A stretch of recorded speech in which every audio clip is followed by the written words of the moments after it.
In 2004, a family took a DNA test just to confirm a story they had believed for almost 100 years. But what they found changed everything. The boy they raised, the boy they loved, the boy they believed was theirs, was not their son. This is the story of Bobby Dunbar, a missing child, a stolen identity, and one of the most chilling, unsolved mysteries in American history. That was a hot summer day in August 1912. The Dunbar family was enjoying a fishing trip at Swayze Lake in Louisiana. Among them was 4-year-old Bobby Dunbar, a cheerful, curious little boy. But at some point during the afternoon, Bobby disappeared. No screams, no clues, no tracks, just silence. Panic set in. For days, then weeks, they searched. Swamps, woods, towns. They drained parts of the lake, posted flyers, knocked on doors. But Bobby was gone, and no one knew what happened. 8 months passed. 1913, a strange report came in from Mississippi. A man named William Walters was traveling with a young boy who looked exactly like Bobby. Walters said the boy was his traveling companion, but people weren't so sure. The police arrested him. The boy was taken into custody. When the Dunbars arrived, at first there was confusion. The boy didn't seem to recognize them, but after a night of rest, the family claimed, "That's our son. That's Bobby." The newspapers exploded with joy. Bobby Dunbar found. The nightmare seemed to be over, but the real mystery had just begun. Just when the world celebrated, another woman stepped forward. Her name was Julia Anderson. She said the boy wasn't Bobby. His name was Bruce, and he was her son. She explained that William Walters was a friend of the family. He had permission to take Bruce on the trip. Julia begged them to listen, but Julia was poor, she wasn't married, and the court didn't believe a woman like her. The newspapers mocked her. The system ignored her. William Walters was convicted of kidnapping. The boy went home with the Dunbars. The boy grew up as Bobby Dunbar. He lived a full life. He got married, had children, became a grandfather, but some family members always had doubts. Something didn't sit right. The confusion, the way he didn't recognize them at first.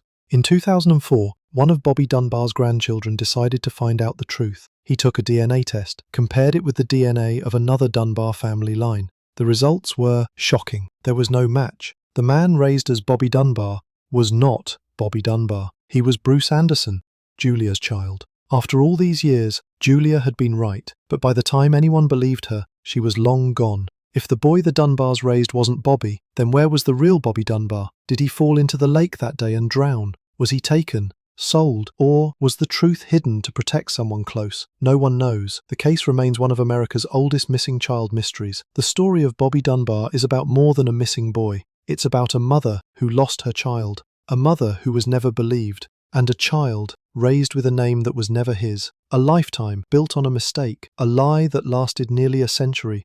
What do you think happened to the real Bobby Dunbar?